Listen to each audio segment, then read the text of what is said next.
Kisah ini menceritakan tentang sebuah perubahan terhadap seorang wanita.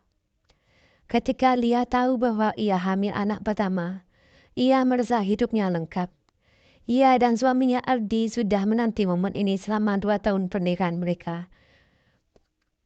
Pada awal kehamilan, ia mengalami gejala umum seperti mual dan kelelahan. Namun, memasuki trimester kedua, sesuatu yang aneh mulai terjadi. Lia merasakan gairah seksual yang jauh lebih besar dari biasanya. Awalnya ia mengira ini normal. Lagi pula dokter memang mengatakan bahwa hormon selama kehamilan bisa mengaruhi libido, namun kebutuhan itu semakin meningkat. Hampir setiap malam, Lia merasa perlu untuk berhubungan intim dengan Ardi.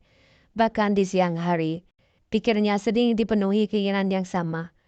Awalnya Ardi menanggapi perubahan ini dengan senang hati. Ia menganggap itu sebagai cara mereka berdua untuk menikmati keintiman sebelum bayi lahir. Tetapi, lama-lama ia mulai kelelahan. Dia sering merasa kesal jika Ardi tidak bisa memenuhi keinginan. Ia bahkan merasa cemas jika Ardi mulai menjauh. Meskipun sebenarnya Ardi hanya butuh istirahat. Saya tidak tahu kenapa begini, kata Lia suatu malam, sambil menangis di pelukan Ardi. Aku tidak pernah merasakan seperti ini sebelumnya. Aku takut ada yang salah. Ardi meskipun bingung mencoba mencari cara untuk membantu istrinya. Ia mulai mencari informasi dan akhirnya menemukan bahwa ini bisa menjadi dampak perubahan hormon yang ekstrim. Namun saat dorongan itu mulai mengganggu kehidupan sehari-hari mereka memutuskan untuk mengkonsultasi dengan psikolog.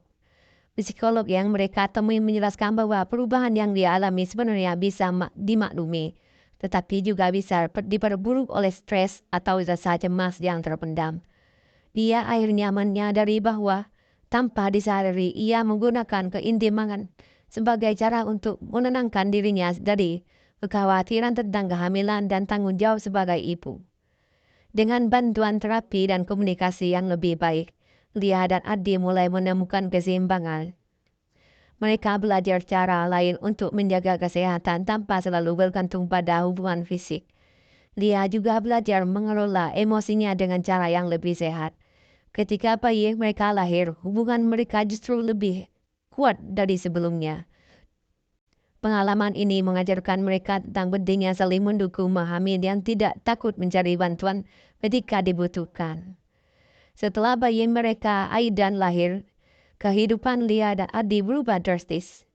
Malam-malam panjang yang dulu diisi dengan percakapan hangat atau keintiman kini berganti dengan tangisan bayi, mengganti popok dan menyusui. Namun suatu mengejutkan terjadi. Dorongan seksual Lia tetap tinggi, meskipun tubuhnya sedang dalam fase pemulihan pasca melahirkan. Awalnya Ardi bingung bagaimana menghadapi situasi ini. Ia tahu Lia masih memulihkan diri, tapi ia juga melihat betapa frustasinya Lia ketika kebutuhan emosionalnya tidak dipenuhi.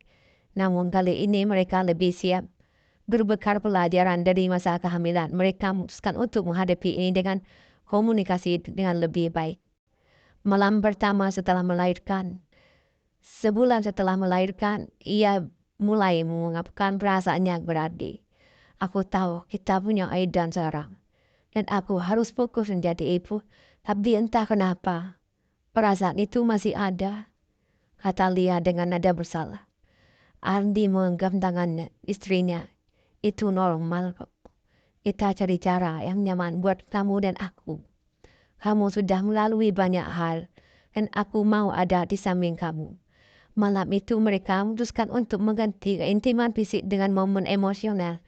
Mereka berbicara panjang lebar, mengenang momen-momen kecil selama kehamilan, dan saling mengungkapkan rasa cinta yang tidak pernah pudar. Percakapan ini membuat Lia merasa lebih diterima dan tidak lebih lagi malu dengan apa yang ia rasakan. Dalam perjalanan ini, Lia dan Ardi juga belajar bahwa keintiman tidak selalu harus berupa hubungan fisik. Mereka mulai mencari cara lain untuk tetap dekat. Setiap malam sebelum tidur, Ardi memijat punggung Lia untuk membantu rileks. Bagi Lia, sentuhan ini terasa seperti ungkapan cinta mendalam meskipun tidak bersifat seksual. Sekali seminggu mereka meminta bantuan orang tua untuk menjaga Aidan. Mereka menggunakan waktu ini untuk sekedar menonton film bersama, makan malam di rumah sambil bercanda atau berbicara dari hati ke hati. Lia mengusulkan untuk mencoba meditasi bersama. Awalnya Andi ragu, tapi akhirnya ia menikmati momen hening yang membuat mereka merasa lebih terhubung secara emosional.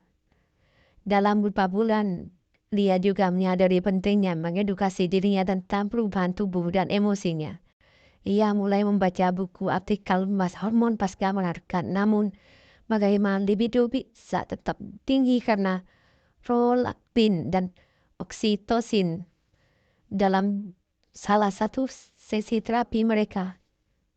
Psikolog menjelaskan bahwa kebutuhan Lia bukan hanya soal fisik, tapi juga tentang perasaan ingin dicintai dan dihargai. Keintiman itu bentuk komunikasi, tidak ada yang salah dengan keinginan itu. Tapi penting untuk memahami bahwa cinta bisa diwujudkan dengan berbagai cara, kata psikolog tersebut. Arti menambahkan, aku pikir ini bukan tentang mengenai kebutuhan, tapi tentang menjaga keseimbangan. Aku ingin jadi suami yang selalu ada untuk kamu dan membuat kamu merasa ada yang salah. Beberapa bulan kemudian, Lia dan Adi menemukan ritme baru kehidupan mereka. Meskipun dorongan seksual Lia tanpa ada, ia belajar untuk menyalurkan energi tersebut ke dalam bentuk-bentuk cinta lain. Ia dan Adi mulai lebih sering memeluk, berciuman mesra sebelum berangkat kerja, dan saling memuji di depan bayi mereka. Dia juga mulai melihat perubahan pada dirinya ketika ia merasa dicintai tanpa harus selalu ada intiman fisik. Ia menjadi lebih percaya diri dan bahagia. Ia sadar bahwa perasaan tersebut berasal dari rasa aman dan hubungan emosional yang kuat dari suaminya. Di sisi lain merasa semakin menghargai Lia. Baginya, melihat Lia sebagai seorang ibu yang penuh kasih dan seorang istri yang terus berusaha menjadi yang lebih baik adalah hadiah yang tak ternilai. Edukasi untuk membaca kisah Lia dan Adi mengajarkan bahwa komunikasi adalah kunci. Jangan ragu untuk berbicara tentang kebutuhan emosional atau fisik Anda kepada pasangan. Yang nomor 2, hormonan adalah faktor penting. Perubahan hormon selama kehamilan dan pasca melahirkan dapat mempengaruhi libido dan ini normal. Nomor 3, keintiman tidak terlalu fisik. Perlukan percakapan mendalam atau sekedar menghabiskan waktu bersama dapat menciptakan kedekatan emosional yang sama kuatnya. Yang nomor 4, minta bantuan jika ada masalah yang mengganggu keseharian atau hubungan. Jangan ragu untuk berkonsultasi dengan ahli. Lia dan Ardi menemukan kebahagiaan di tengah perubahan besar dalam hidup mereka. Mereka membuktikan bahwa cinta sejati adalah tentang mengamai, bukan mendukung atau tumbuh bersama. Sekian, terima kasih.